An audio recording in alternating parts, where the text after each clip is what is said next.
It's 12:02.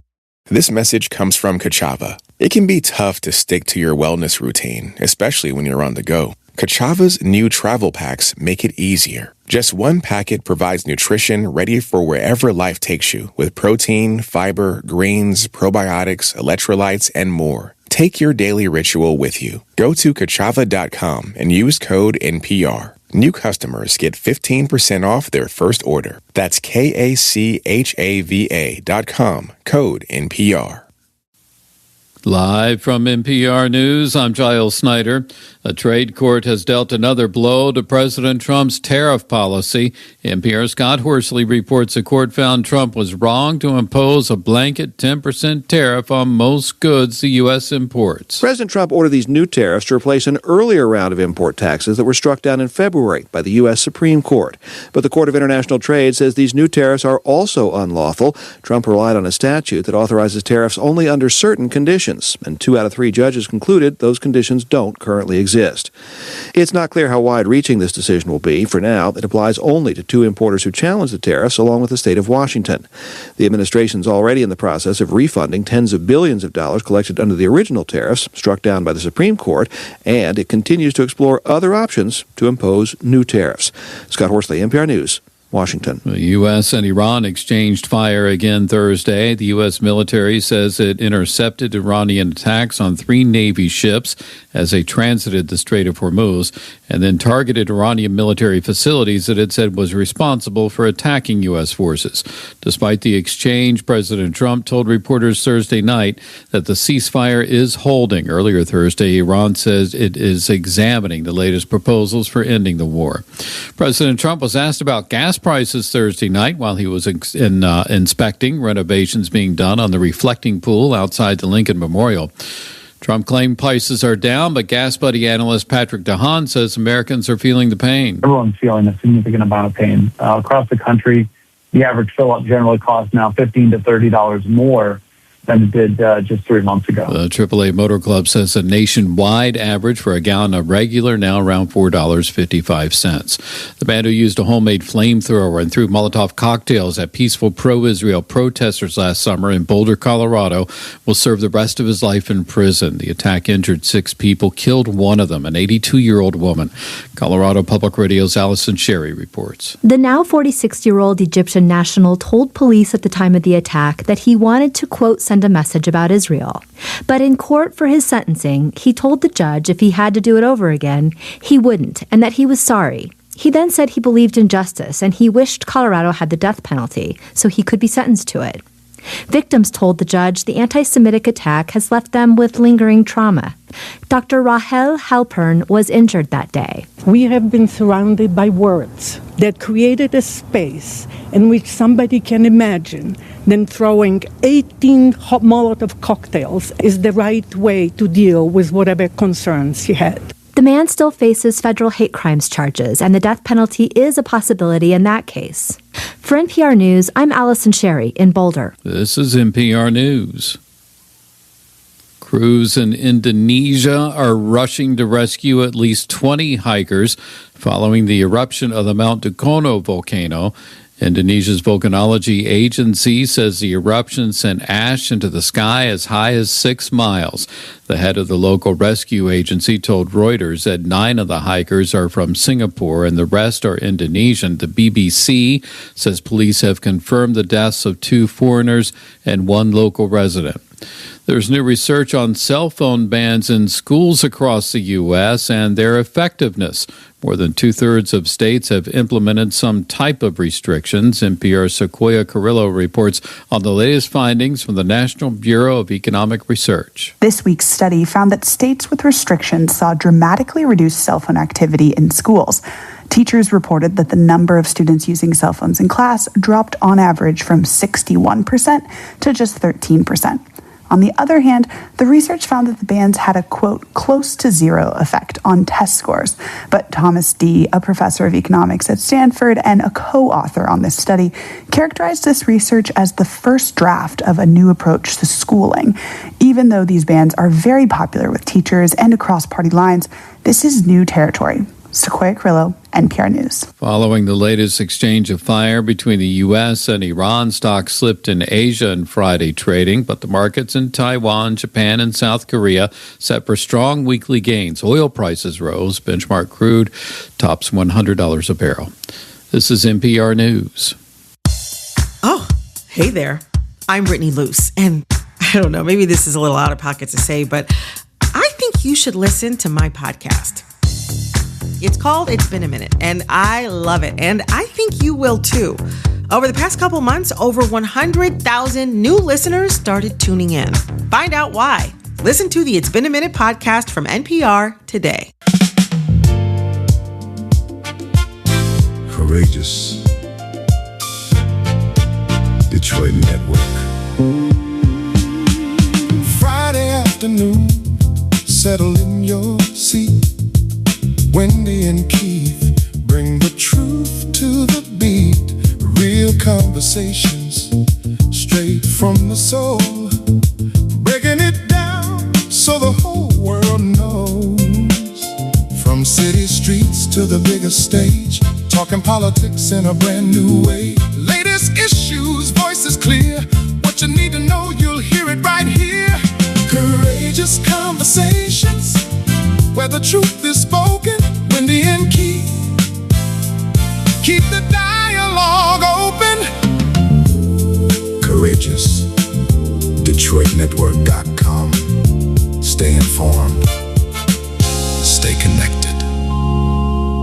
You're listening to Courageous Detroit Radio, giving power to the people.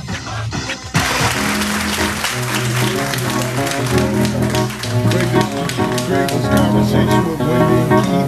And we're going to take it to the streets. We want to hear from you too about what you think about and how we can fix it, and how we can talk about it to improve the lives of African Americans. I was going into a grocery store, and I had the guy I've been getting my shoes shined for the last 40 years. His name is Jack on Livernois. And I had to say my shine, you can see my whole face when you see your whole face when you look down at my shoes. So his sister got out the car and said these words, brother, that shine sure look good. I don't see that anymore. And so the question is, why don't they see it anymore? Well, you look at TV, the brothers wearing gym shoes with suits. When I grew up, you wore a pair of shoes. Gym shoes was for a recreation, not for dress. And so when I don't know what's going on, we done got away from the black tradition, culture, love, family, dress, and friends. Mm-hmm. And so I don't know what's going on. And then another time I was going to gas station, I was sharp. I had my Stetson on, I had a two-piece blue suit on with a white puff, shoes were shining. And I walked in the gas station, and the brother said these words, this is how a black man posed to look. He said he posed to look. Posed to. Yeah, it said it's supposed to look. So, folks, even a brother from the hood acknowledge what we have gone through, been through, and what we used to be. And so, it's Can't take the hat off. Take my hat off. And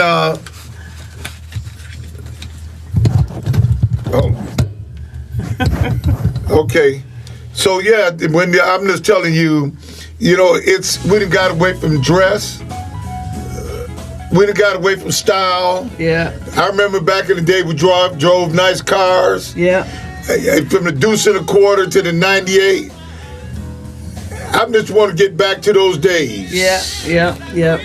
I get it. Because, many times I say we both out of that same era where I remember my dad dressing, even in shorts. You didn't see gym shoes in the summertime with guys. They were always dressed nice. Gym shoes just wasn't a thing to wear for dress attire. It just wasn't it. And I remember my dad always wearing the hats that you wear, the Stetsons. He wore Tams. The suits, the shoes, the Italian leather shoes that he used to wear. You know, so you're right. We don't see it anymore. So when people see other people coming out now, turn down. It's different. It's different. It's a whole different thing when people see that, because it draws attention because you don't see it.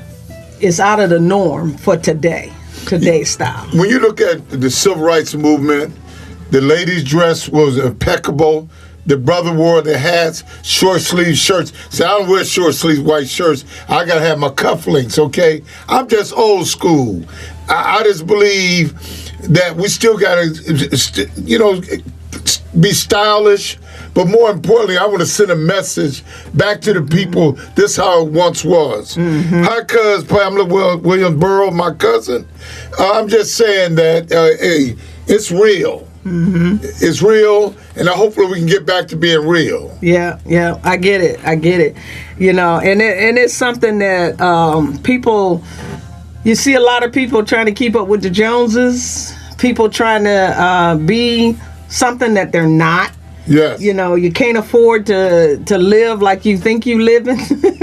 You know, the clothing that you're wearing, the places that you're going, the hairstyles, the nails, and you're not paying your rent. Your kids aren't looking like they should look.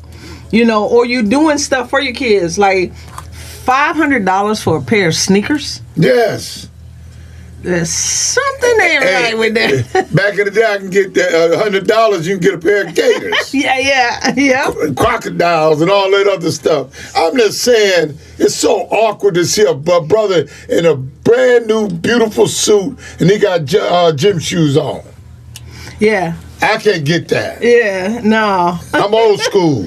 No, it is a little something different, you know. But I don't know. It's just the way people. The people's thinking, you know, what's on your mind, you know, what is it, why do you feel you have to live or look other than what you really, really are? You know, why do you feel it's important for people to be accepted by other people by the things that you do, the way that you look, the places that you go, the people that you know, the education that you have, what school did you go to, what organizations you belong to.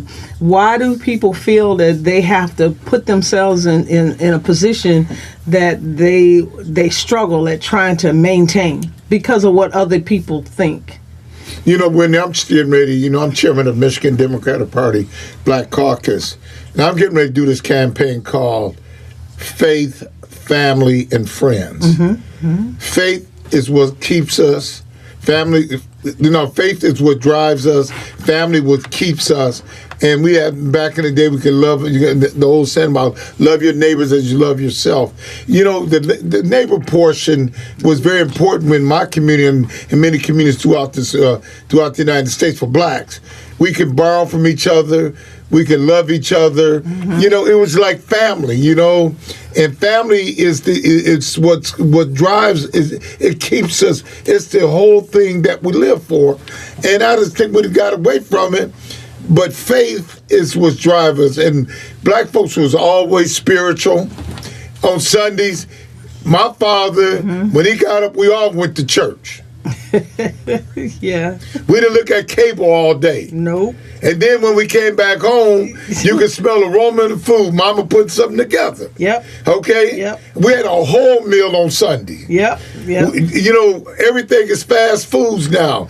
That drives the hypertension, kidney failure, and all that other stuff.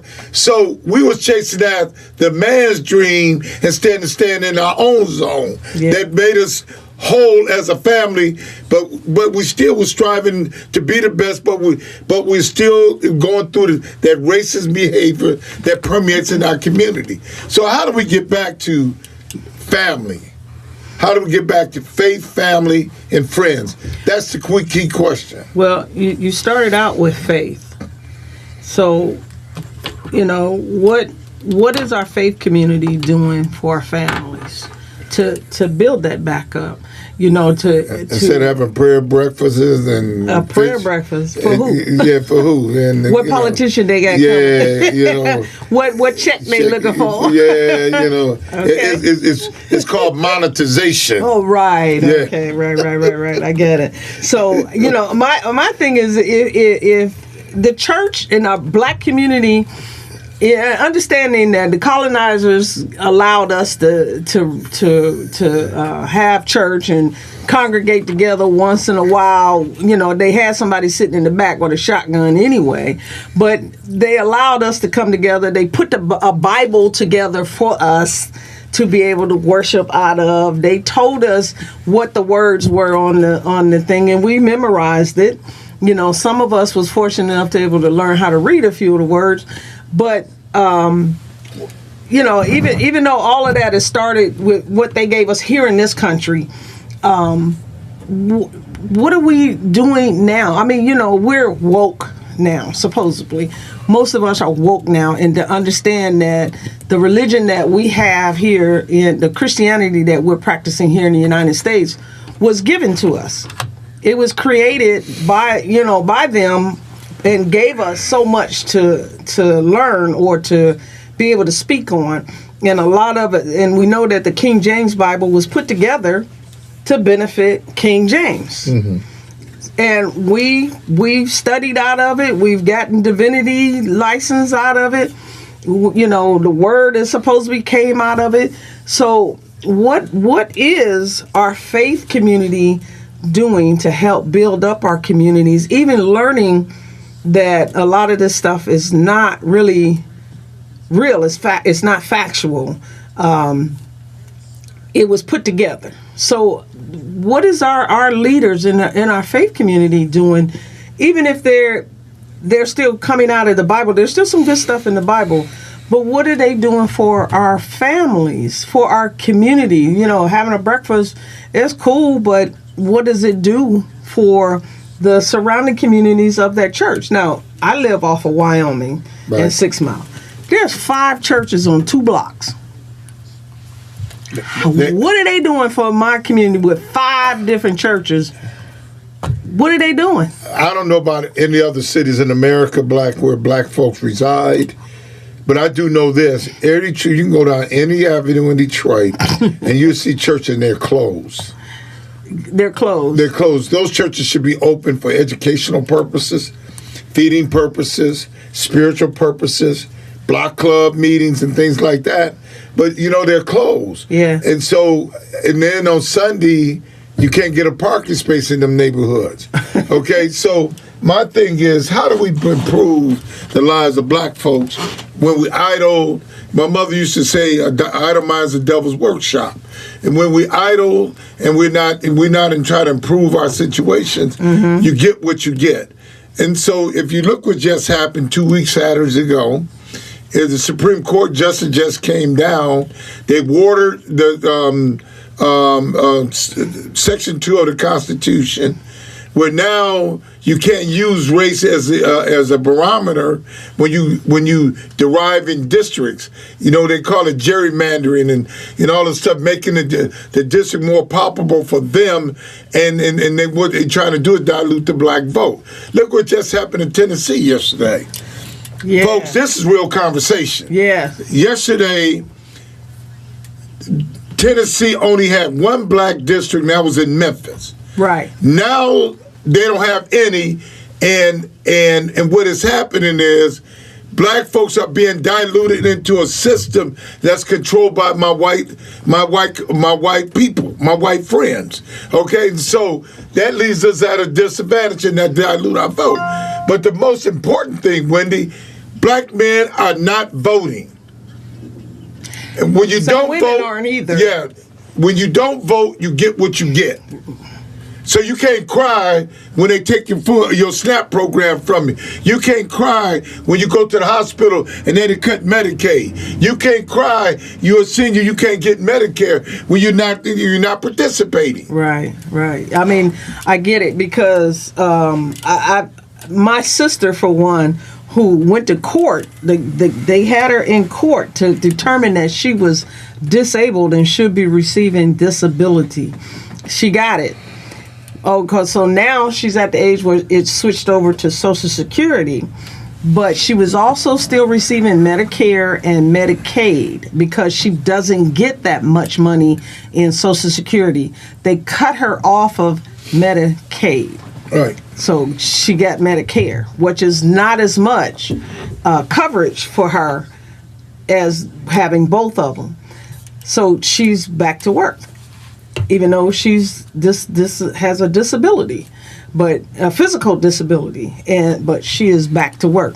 There's a young man that works with me that has a disability. It's a physical disability, a health issue where he has to get treatments. It's a form of, it's not cancer, but it's like a form of cancer where he has to go and get infusions done, which are $900. So he was determined disabled and drawing Medicare. This week he got a notice that he will no longer get a check. So now he has to go to work to pay for his medicines that we were supposed to get 600% off for our medicines, our prescriptions, which he's paying $900 a month for that prescription. This week I went through shingles and had to get a prescription and had to pay a percentage of for that medicine. It was $70 and I think I ended up paying $15 with my Medicare. And whereas before last year, I wasn't paying anything for prescriptions. See, folks, Whitney is telling you some real talk. That's real conversation. When you don't participate and you depend on government, you get what you get. Nothing. Okay? You're part of the cuts that Doge started and Donald Trump is doing and the Republican Party's doing. And what's so funny about this whole thing, black folks voted for Donald Trump. Yes. Because they thought he gave them $1,000. Okay, yeah. You take $1,000, multiply it by 52 weeks in the year, and do it on a day-by-day basis, and you'll see it's on about $1 a day or something like that. Yeah, right. Or $30 a month. Yeah, come on now. What you gonna live on that? My mortgage a month is $1,500. Yes. How is that? And that's all he only gave me one check. Yes. What happened? And that was almost 8 years ago. One check for $1,500. So those that felt that he gave them money, what happened the rest of between then 2019 or 2020, 2021 to now 2026? You're talking about 4, 6, 7 years ago. What are you doing? So you still stuck on him giving you a check and a promise that he gonna give you another one, which he ain't done yet after 2 years, except for destroy and cost more money. This on Southfield Road, the Exxon gas station was $5.09. Yeah. Yes. The airlines is reporting that their fuel cost went up 50.9% between February and March. But see, when you get what you get, when you don't vote, brothers and sisters, and said voting is not important, you better think about that, think twice about it, because your life is being controlled by some conservative white guys that they wanted to push this narrative about abortion and all this stuff. It ain't about for a black woman, it's for a white woman, because the white woman, they're losing space in this country, and they come in with all these different gadgets to get y'all to believe in that they're thinking about you. They're not thinking about you. Yep. They want to control your mind, control your economics, and control your space. That's it in a nutshell. Yes. So the whole thing is to educate yourself. So this is where we talked about faith, that what the faith organization is doing for our communities. They're having breakfasts. And then family. So what is the family doing? Today I stopped at the Beautiful Coffee Shop over on Plymouth. And that's a nice coffee shop. Very nice. You got to stop. And they got a new one over on 6 Mile. Yes. That's an expiring black woman that opened up one on Plymouth in Detroit. And now she moved on 6 Mile in Detroit. Beautiful, it's a place called Beautiful.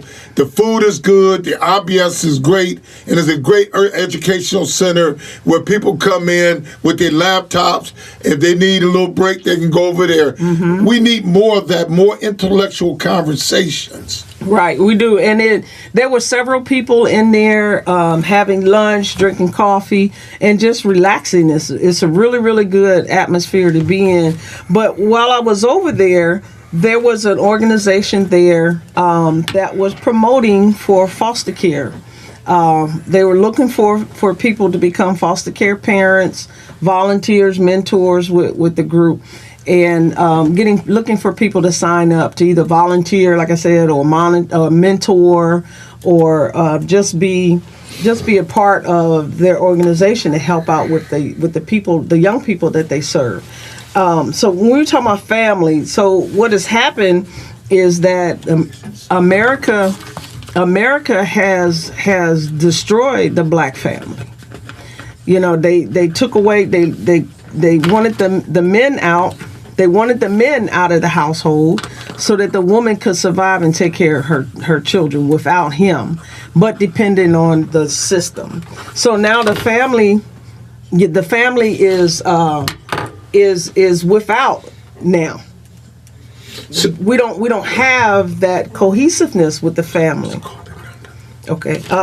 So folks, if you have any suggestions, any ideas or comments about today's show, you can give us a call at 313-826-9185, or you can send your questions over to our email at courageousdetroitradio@gmail.com.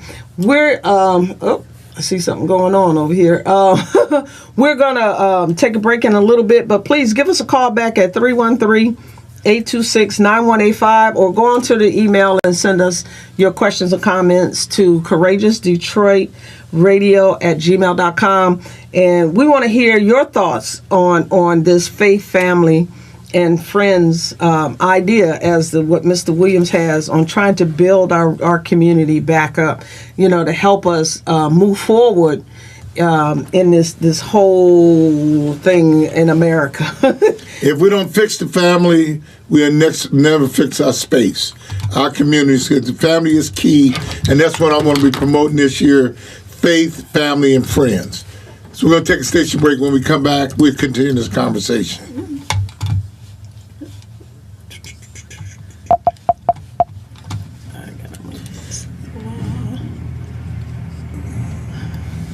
Let's hear this. All right, y'all.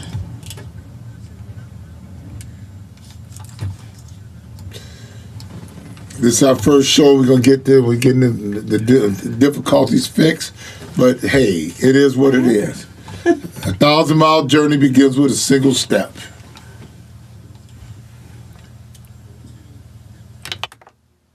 What happened?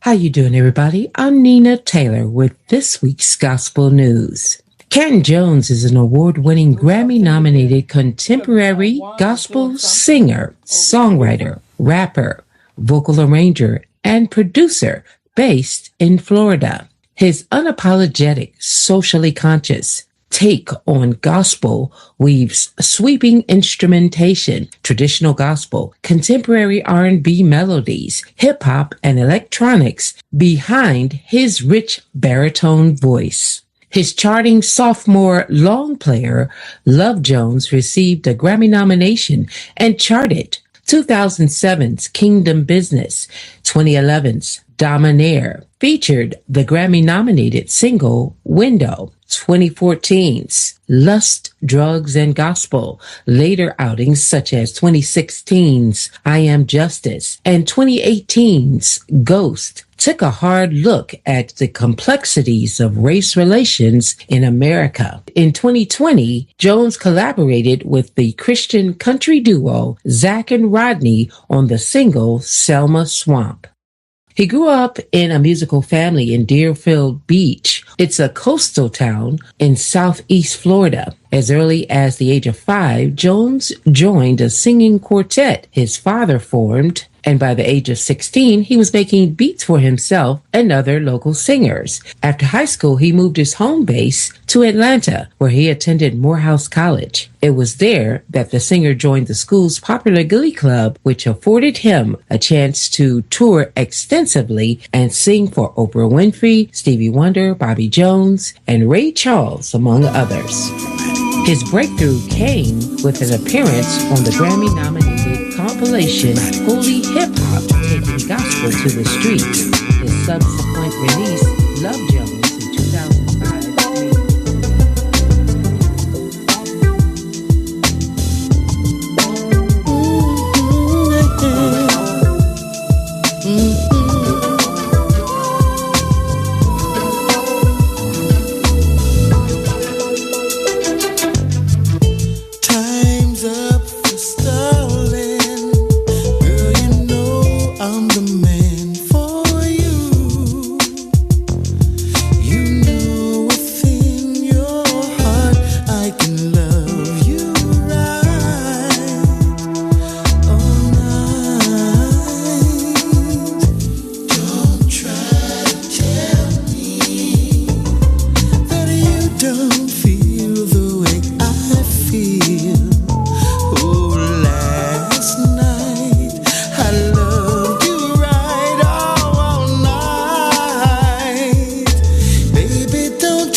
Saturday mornings at 11.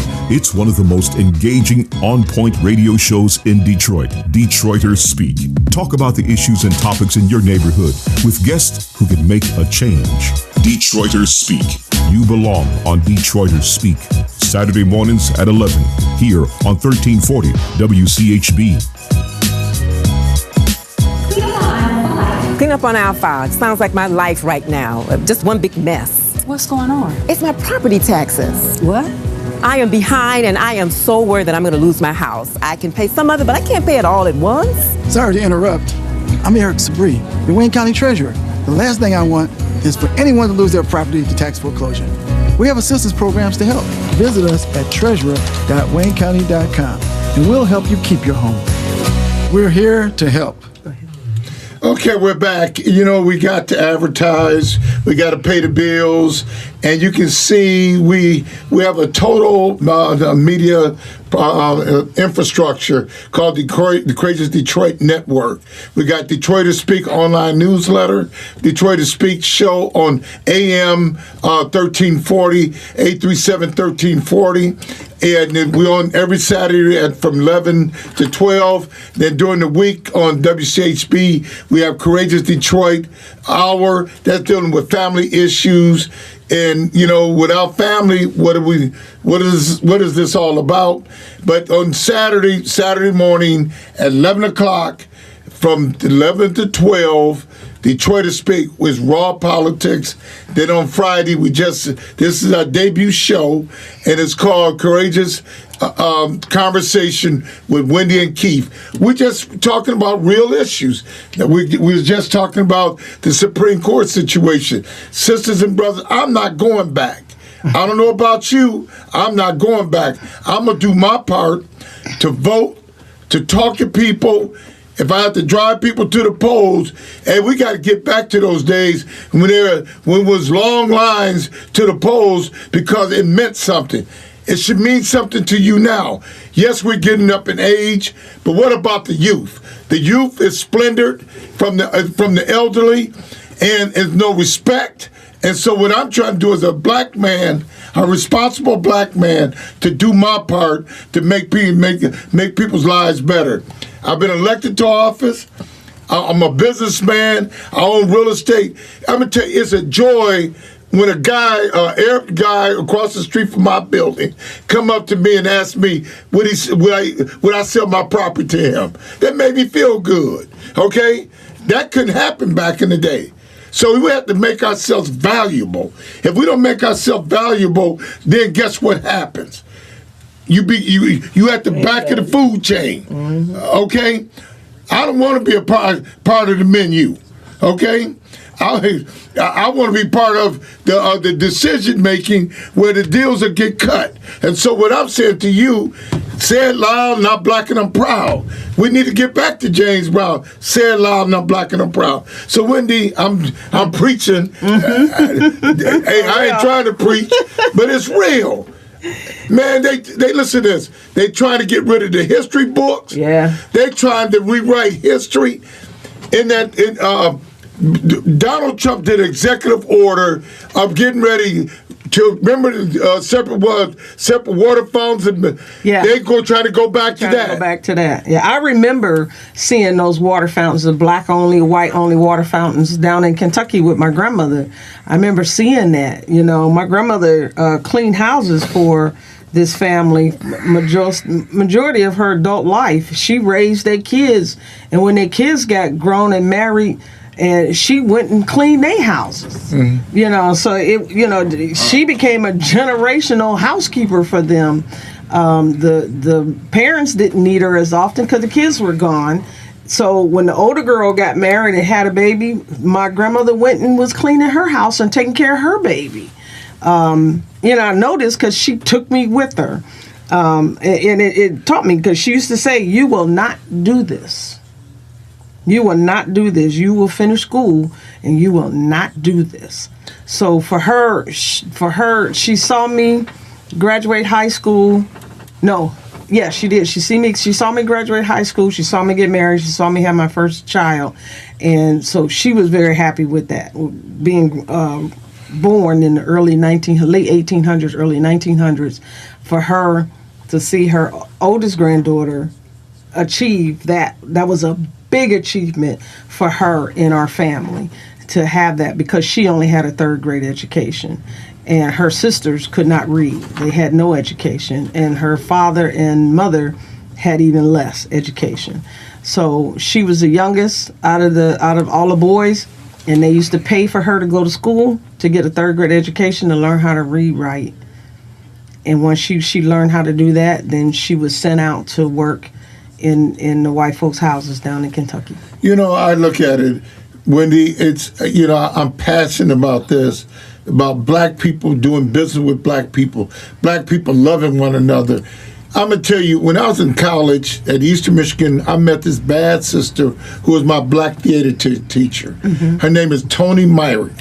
She had this bad afro, and she was getting us acclimated using theater to express how we felt about our culture. Mm-hmm. So one day, this one place she had us reenact, it was called The Day of Absence. Ah.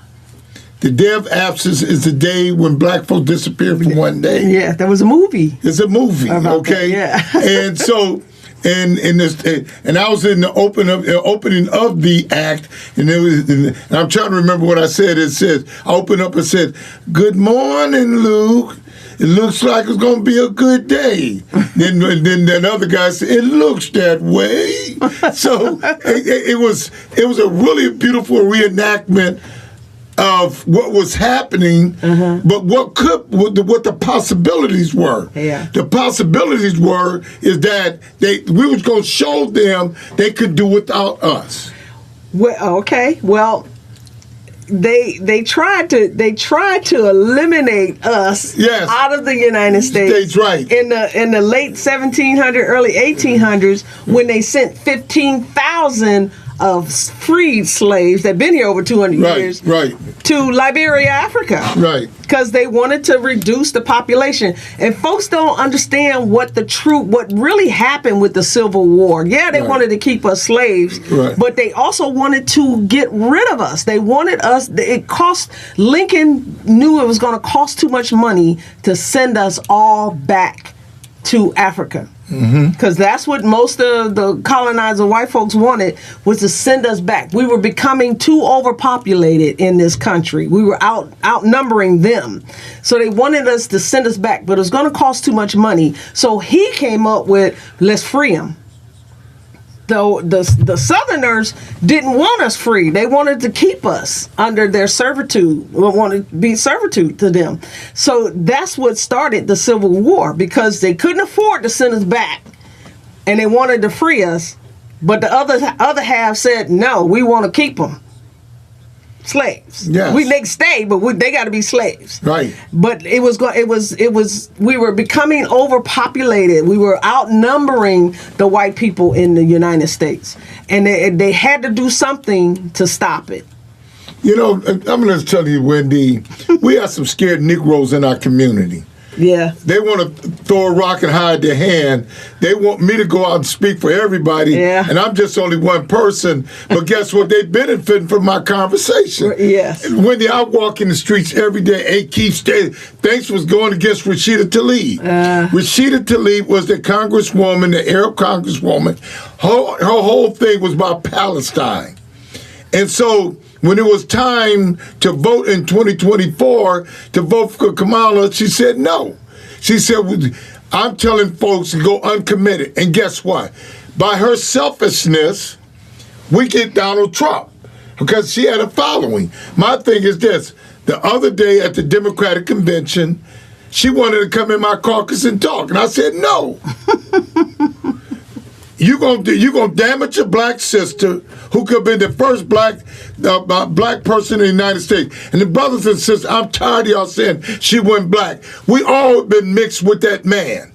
We all are. Let's look at your colors. Look at your family. Yeah. And my family's dark, light, and all that other stuff. Yeah. So don't say she ain't black. Right. They did that to us. In the United States, yes, she is. Yes. You know, and in the United States, you are. And they don't, the sad part about it is the colonizers don't recognize who is really black, who is really Native American, who's really Latino, who's really Caucasian. They don't really know. They just look at you, and if you got any tone of hue, they think you're something else.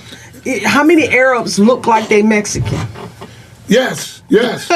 You know, how many Latinos look like they Native American? You know, so how many of us look like we're Native American? So how can you just look at somebody and think that they are something else? So the ignorance comes through, even for us. The ignorance comes through when we start making excuses on why you want to follow someone. If you just like that person's policies, then say it. I like their policies. I want to follow them. Don't make up excuses as the other candidate is not black. Or they said this. They locked up more men when they was doing their job. What? Wendy, they don't like us, but they want to be like us. Yeah. Okay? That's true. The clothes, the style, the way they sing. The music, Elvis Presley was a joke. He learned all this technique from black folks. Yeah, he said that. Okay? But he was a racist. Okay? All these folks, we have to, guess what, as a child? You have to listen to Bing Crosby, Frank Sinatra, and then they threw Sammy Davis in there to say, that was just to keep us. It's to keep us. You know what I'm saying?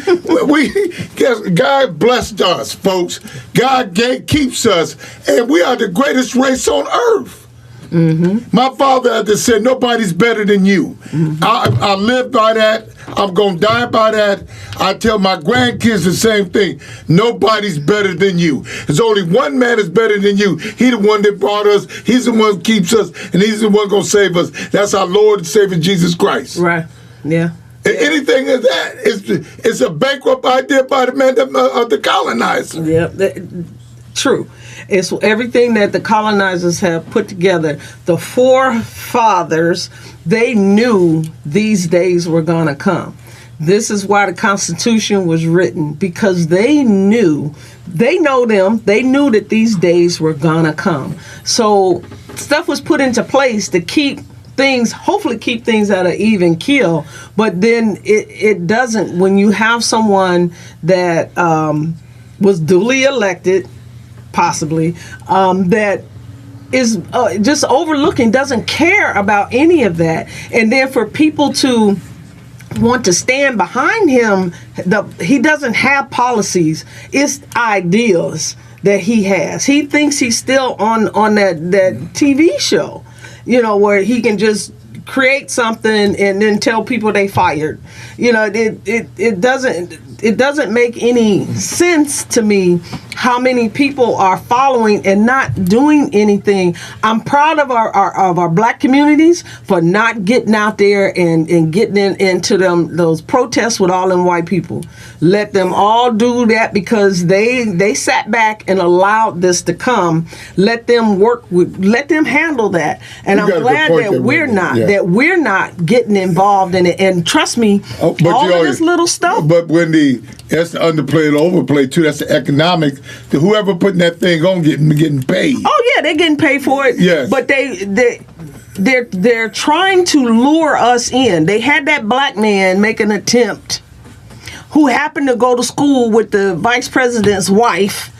Went to school with him. There's video of them on some type of project they were working together on. So this guy, he looked What vice president? Donald Trump? No, Donald Trump's vice president, J.D. Vance. His wife went to school with this guy. He turned his back on the hillbillies? Right, that one. Yeah, that one. Okay. Yeah, the one that went to visit the Pope, and the Pope... Anyway, yeah. But that's deep. That's deep. Donald Trump and the Pope going at it.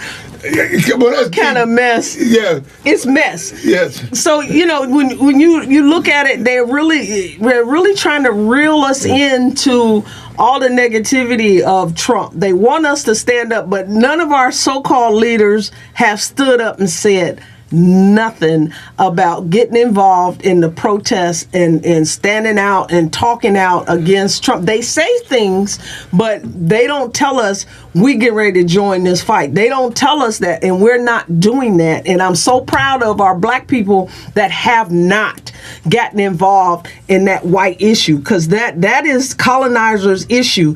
The white folks let that stuff go on. Now it's affecting them, and now they mad. If you look at rural America, they're on SNAP, food stamps. In urban America, I'm just telling you, you're getting played. Yep. When I look at this, as we come to a close, as I look at this, we built Washington, D.C. was a black man. Mm-hmm. Okay. We rebuilt it. We rebuilt Washington. It the first time and rebuilt it the second time. Yep. If you look at it, everywhere there was black progress, from Tulsa, Oklahoma, they created a scheme mm-hmm. to destroy black wealth. Mm-hmm. They was jealous because black folks didn't depend on them. Tulsa was a great example. They had their own banking. They had their own food processing. They had their own hotels and all that other stuff. We didn't need them. And then let's get this. And then the Negro League. The Negro League was doing their business. Then this guy named Branch Rickey, he saw the economic possibilities, and then he said we're going to integrate baseball. See, and now you can't find a black person playing baseball, but Hispanics. I'm not saying stop following them. Yeah, we do need to really look at what we should be doing for ourselves, and when we got down to the last part of friends, we talked about family. Everybody ain't your friend. Yeah, everybody is not your friend. They act like they are. They for you as long as you're moving in the same direction they are. You're doing the things that they want you to do. They saying the things you want to. Go back to when you was in school and you was trying to make friends, and how you would be a friend with somebody that was popular if you did something that they wanted you to do. Then you could hang out with them. But you got to think about that even now as we're adults. There's political stuff. These people, I called you the other day, the candidate that's running for senator, the Arab guy was all on my block. He playing too. Hey, Wendy. I ain't never seen this people before until folks, then. I'm telling you this. Stay away from that progressive movement because it's Bernie Sanders led his politics. He destroyed Hillary Clinton, and we got Donald Trump. He's back at it again. He's using them young liberal white kids and old liberal white men to promote his socialist agenda. Black folks need to get paid. We need income. We need money to live to give to the next generation. I was at the Democratic convention, and we got 5 minutes left. I was at the Democratic convention. I ran into Bernie Sanders at a bar. I saw him, and I told my wife, I said, I'm going to go up there and talk to Bernie. So Bernie, as his usual, talking that class stuff. And I asked him, I said, what do you think about reparations? Guess what he did? He walked away from me. Now, Bernie is the same guy. His net worth is in the millions. His wife stole all that money for that university, and we're following his garbage. Yes, I want access to health care. Yes, I want education for all. But guess what? He ain't talking about wealth. He ain't talking about leaving something for the next generation. And then you got the conservative black person. They're all in that abortion stuff. That game ain't for you. The black women don't abort their babies. So that's a different kind of conversation, okay? Black women are the backbone of this country. And guess what? Your decision not to vote for Kamala Harris, 350,000 black women has lost their federal jobs. Yeah. They're the backbone of the black family. So y'all be careful what y'all ask for when y'all chasing after somebody else's dreams and aspirations. It's true. So when it comes to your friends, pick your friends wisely. Family family, one thing with family, if they're true family, they're always there. No matter what, y'all can cuss and fuss at each other, but they're always there because you get blood ties. Yeah. When it comes to your faith, be careful who you follow, you listen to. The Bible says to guard your ears, guard your eyes, guard what you touch, guard what you put in your mouth, what you taste. Your tongue definitely carries life and death on your tongue. Yeah. So you have to be careful who it is that you trust your soul and your spirit to, that what they're doing is definitely in line with what God says we should be doing for each other. When Jesus left here, he left one commandment, and that was to love each other. Love your neighbor as you love yourself. That was all he left for us to do. He said the old laws were gone. Yeah. He was the new law. So you all understand that we're under a new law under Christ. If you're truly a believer, you're under Christ, and you're going to listen to what a leader is telling you and understand that if it's truth or if it's false, or this leader is only giving you a bunch of smoke because they only trying to fill their own pockets or fill their own agenda for what they're looking for. You know, your family, you don't have any control over who is your family, but you can pick who you want to really be your family. If they are for you, not against you, they're working with you, they're supporting you, those can be real family. They can be part of your family. And your friends, definitely look at them closely. On my Facebook page, this young lady in there, my eyes are bad. Tyson Michelle, I'm sorry, but black women do abort too much, I might add. There are economic circumstances that a lot of poor black women can't handle it. But I'm saying as a whole, what I'm preaching today is about faith, is about family, is about friends. If we don't get our families together and start looking out for one another, you're going to get bad, sad occasions like that. Mm-hmm. But as a whole, my mama had 9 kids. Okay, the women back in the day it was big families. So what I'm saying to you, but there was economics. At least my daddy can go into a plant and take care of himself. But now you can't do that, and it's because we're so distracted. We don't do business with one another. I created Courageous Detroit Network. Okay. I took my money, my resources, and then I got a bad sister working with me with Wendy, and we come together. We want to take Courageous all across the country. And we are. We definitely are. We are recognized by some major PR firms that invite us out to do coverages for major events across the nation. We have people that recognize us. You heard a little bit of Nina Taylor, who is a big radio promoter. She has over 600 radios under her, and just by me sending her, telling her that we're here, and she sends us her gospel news every week, we are listened to and we are recognized by way over 600 stations. We got live radio shows that come from Chicago, out of Houston. We are heard across the nation for real. We got most of our listeners listen to us from out of Germany, out of different parts of out of Europe, that listen to our shows every week. We got one of the baddest ladies that are in jazz radio that's on our station right now. She's got over 30 years of jazz history, playing jazz music and jazz radio that comes on our station every day. So, folks, Courageous Detroit. It's 1:00. Courageous Detroit. You want to be a part of it? You need to jump in and be a part. So, as we come to a close, we're just talking about real talk, or courageous conversation with Wendy and Keith. We're going to be here every Friday at 12 o'clock. You can call in. We're working on our technology. But at the end of the day, we're going to give you some message and we're going to give you a thought. Mm-hmm. So God bless you and God bless Black America. We are. This is CourageousDetroitRadioStation.com, Detroit, Michigan, serving our community and the world. Online, CourageousDetroitRadioStation.com.